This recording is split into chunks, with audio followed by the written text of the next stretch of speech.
Hi, first graders. It's Ms. Frascarelli. I'd like to do a story with you called Me First. It was a big favorite of my kids when they were little, and it's one of my favorites too. Read with permission from Houghton Mifflin.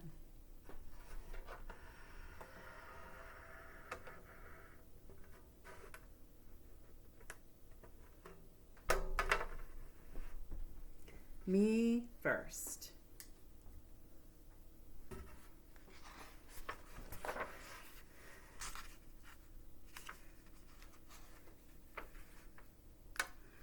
Pinkerton was pink, plump, and pushy.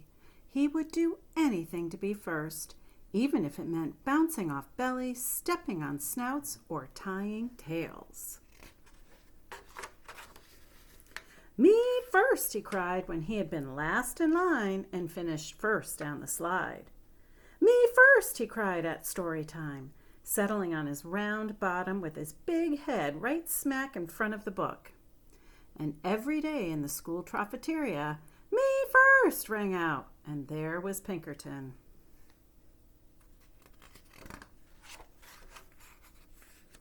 One Saturday, Pinkerton's Pig Scout troop went on a day trip to the beach. Pinkerton was first on the bus and sat in the front row. He was first off the bus, first in the water, first out of the water, and first into the picnic basket. After lunch, the Pig Scouts decided to go for a hike. Off they went, with Pinkerton leading the line, of course. As the Pig Scouts marched across the sand, they heard a faint voice far in the distance. The voice called out, "Who would care for a sandwich?" Pinkerton pricked up his pointy ears.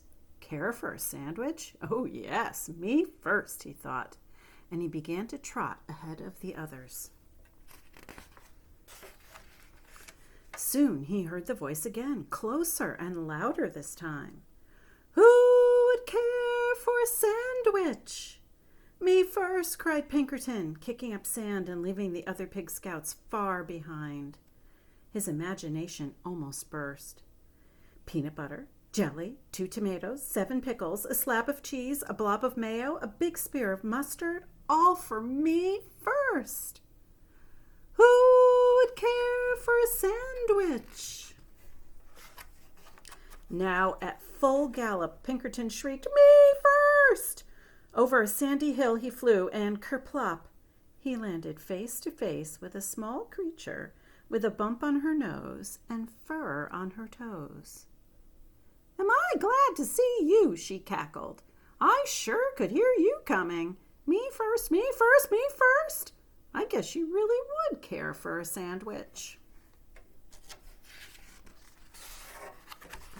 Oops. "Oh, yes, indeed," replied Pinkerton. He jumped up and down so fast his teeth jiggled. "Good," cackled the small creature. Pinkerton waited. 1 second. 2 seconds, 3 seconds. "Well?" he asked. "Well, what?" replied the small creature. "The sandwich," begged Pinkerton. "Where's the sandwich?" The small creature curtsied. "You're looking at her," she went on. "I am a sandwich, and I live in the sand. And you said you would care for a sandwich. So here I am. Care for me."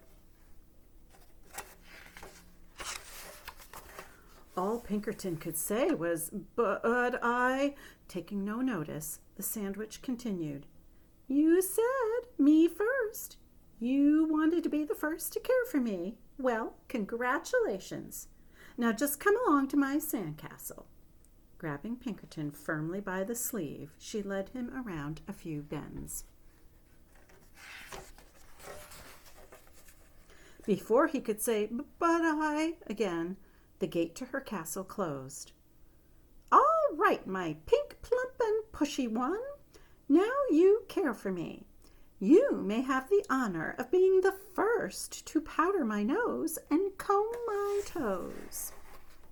Seeing no way out, Pinkerton powdered her nose and combed her toes.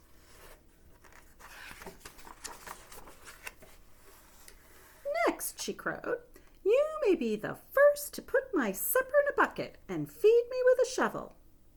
Pinkerton looked around. He had no choice. He put her supper in a bucket and fed her with a shovel. Rubbing her tummy, the sandwich spoke on. "Finally, after you've had the privilege of being the first to wash my dishes and sweep my castle and do my laundry and curl my hair and tuck me in, you may be the first to tell me a bedtime story."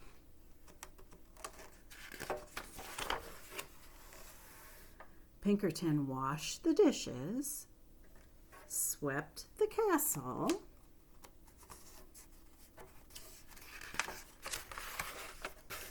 did the laundry, curled the sandwich's hair, and tucked her in. The sandwich stretched and yawned loudly. "Now the story. I need my story." Pinkerton was so tired he could barely speak. "I don't know any stories," he whimpered. "Then how about making up something? Oh, how about something concerning a pushy pig who always wants to be first?" Pinkerton sighed and began. "Once upon a time, there lived a pig who always wanted to be first, until one day he met a wise sandwich." "Wise and beautiful," cut in the sandwich. "A wise and beautiful sandwich who showed him that first was not always best."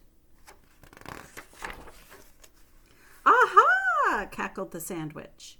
She gave Pinkerton a slow, serious, and meaningful wink. "Have you learned something?" "Oh, yes, yes, yes," said Pinkerton. "I promise I have." "In that case, thanks for the care. Goodbye and good luck." She opened the gate, and Pinkerton sped off so fast he didn't even notice the delicious sandwich she held out to him. He was just in time to catch the bus. On he scooted, pink, plump, and glad to be last. The end.